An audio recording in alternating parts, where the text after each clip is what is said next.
The Archbishop joins us live now. Archbishop, thank you so much for your time. Good evening to you.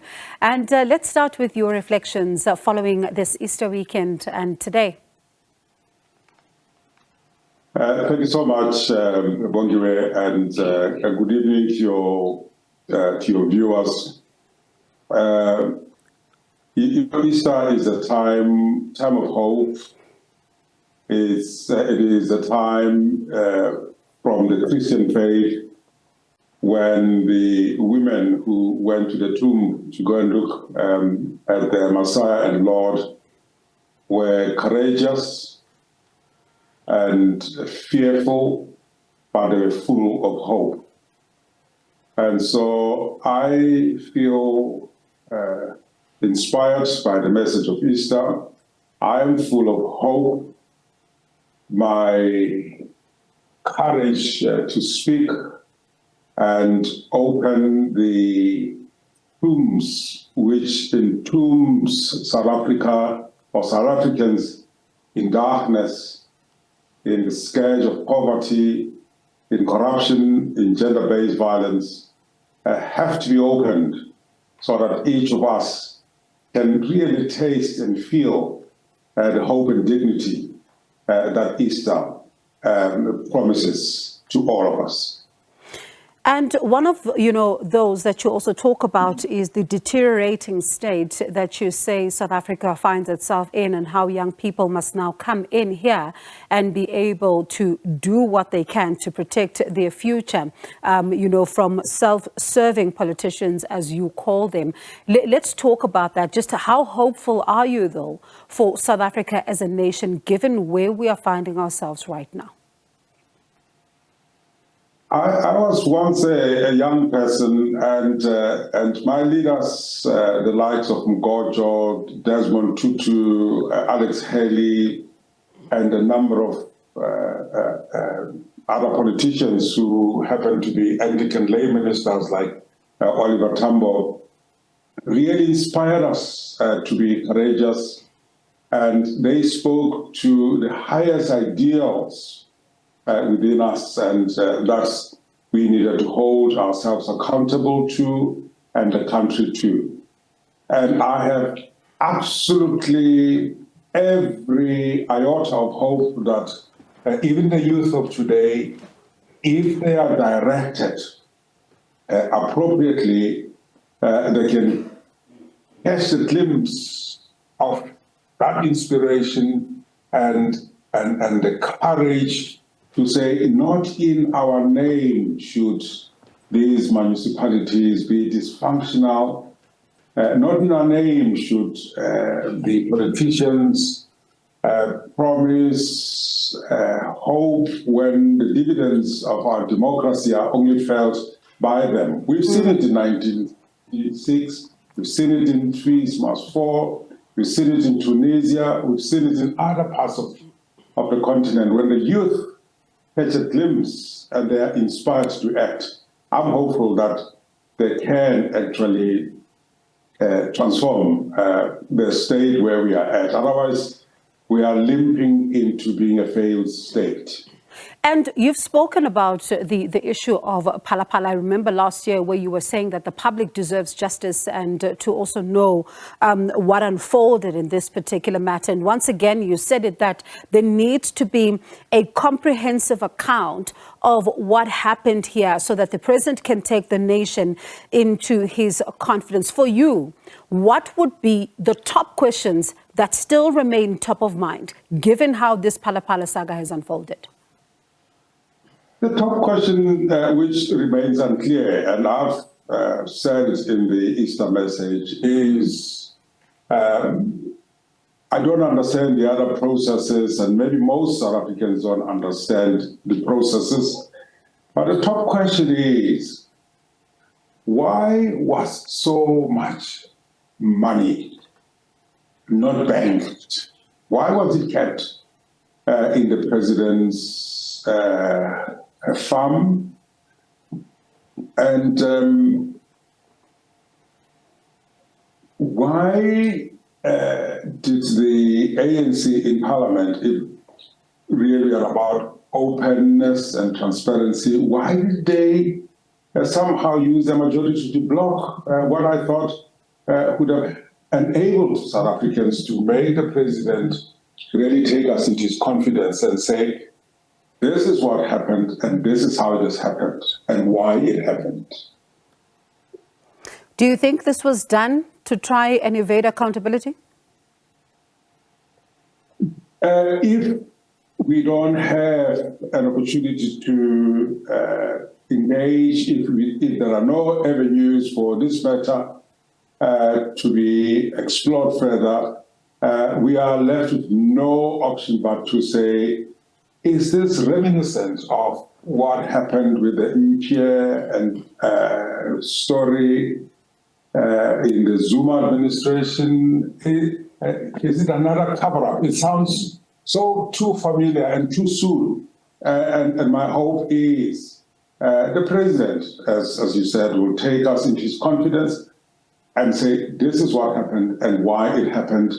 And if South Africans are very forgiving, and if we need to forgive, and if he needs to face consequences, face the consequences. Maybe I'm too simplistic, Bongiwe there, but I think it will bring a big relief, and we will move on in terms of the national programs that we need to do, feeding the hungry, making other people have access to health, and dealing with sanitation issues. So this thing is standing in our way, and only the president could clear and tell us what happened and why it happened. And we've seen, some of the Afrobarometer surveys coming out to talk about the widening gap of trust when it comes to some South Africans with, when they look at government and how it continues to do its work. But for you, as a South African as well, a significant South African at that, how disappointed are you by the latest turn of events? Because we saw that letter from a former president of the ANC, Thabo Makgoba, talking about this very issue and how it was handled, and you're raising the same issues as well. How disappointed are you at this particular saga and how it's been handled? I mean, as a pastor and a priest, I remain hopeful, and I believe that South Africans are wonderful, and in moment of crisis, they turn around and they do the right thing. So I remain hopeful. It's a season of Easter. I remain optimistic. I'm a South African. I've been through the worst. But if we don't get clarity, we'll keep on knocking at the president. It won't just be through the TV, through the media, through the pulpit. But we will write again to the president. We will find out, Mr. President, like we did with President Zuma long before it went into the media, to say, President Zuma, please just say, I'm sorry, and South Africans will be forgiving. But that was not forthcoming. So we will keep on doing that, for that is our vocation and our biblical mandate, to go to the person and hear their side of the story and encourage them to take the country into their confidence. And talking about criticism, I'm sure you've seen this one in the public domain. You've been heavily criticized for this particular issue, and you saw. I'm sure you've seen even that particular press briefing. I'm not going to repeat some of the things, that were also said around you, and talking about how silent, you have been on this particular issue. What were your reflections at that particular time when all of that was said? There's one person that used to say, Arch, when somebody gives you a microphone and you haven't prepared yourself, don't unravel yourself if you don't have an answer and if you don't know. What was going through my head at that time was, is it true? Is it really happening? What are the processes, the legal, the judicial processes, the parliamentary processes? in the country that can look at this. And when the Mobile Commission was put, I thought, well, we're at a stage where we're a democratic society. We can't just say because Bondiwe is accused of having done X, Y, Z, let's use mob justice or street justice with a constitutional democracy, that the Constitution and the rule of law and the processes take their course. And there was the notion that there was a prima facie case, and of course, SARS and the NPA still needed to investigate. But when it went to Parliament, which we hope Parliament holds its executive accountable, and the majority party blocked what I thought was a sensible process.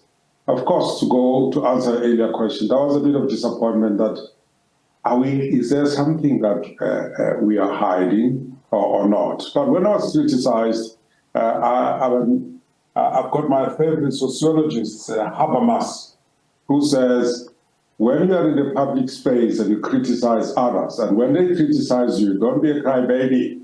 So that was in my head. That let me also criticism, and I can't be a crybaby when I'm criticized. But that's how we worked, even with President Zuma. That's how we, for example, challenged former President Mbeki on the Zimbabwe issue. Remember when we complained that his quiet diplomacy was not working?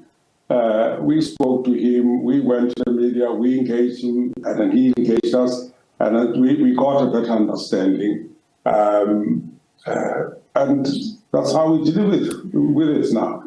Very briefly, we're out of time. Do you feel, though, that civil society and churches and everyone else who was very vocal in the past is doing the same right now, applying the same pressure for accountability? Or are we simply seeing a much more of almost like an approach that is not so much as vocal as what we've seen in the past, especially during the height of Nkandla, you'd remember, and some of what we then saw? I think civil society and the others have also learned to check their facts. If it's on Nkandla, they check their facts. And then the Mabungani investigative journalists were very clear in terms of the information at hand. So the information at hand here is quite sketchy. And you don't want to shoot from the hip. We want something that is tangible. And so far, that's why we are appealing to the president to say, could you allow the processes that can make this matter tangible so that we can get to know what happened and how it happened? But as we do that, Bonge, I know we're running out of time. I don't want us to miss the national agenda that we have, regardless of what the president is going through. In my Easter message, I've also encouraged the young people that it is their responsibility to question the president, to leave this rampant consumerism and materialism, and to engage with politics, to mobilize themselves locally and broadly. And then maybe if we can get something like 3 million young people registering to vote with the IEC and forming their own party and rejuvenating our politics, they will have the opportunity to also hold the likes of President Ramaphosa and the Phala Phala saga accountable, more than civil society only and the churches only. But you are right, again, to go back to your question, that on this matter, we are slightly more nuanced. We are nuanced because we need to get to the heart of the matter. And what we are getting through political speak and the newspapers is not as much as what we got on the quiet diplomacy, on the AIDS issue, Thabo Makgoba, and on the arms case with President Zuma, and on the Nkandla scandal with President Zuma. All right, let's see then if you do get a response. I'm told we're out of time, so let's see if you get a response to that letter. We'll be in touch with you to see if you do get a response and what does it look like and what does it mean then going forward. But do appreciate your time. That was the Anglican Archbishop Thabo Makgoba talking to us, of course, about his reflections as it is the big Easter weekend, but at the same time, lots of other political developments in the country.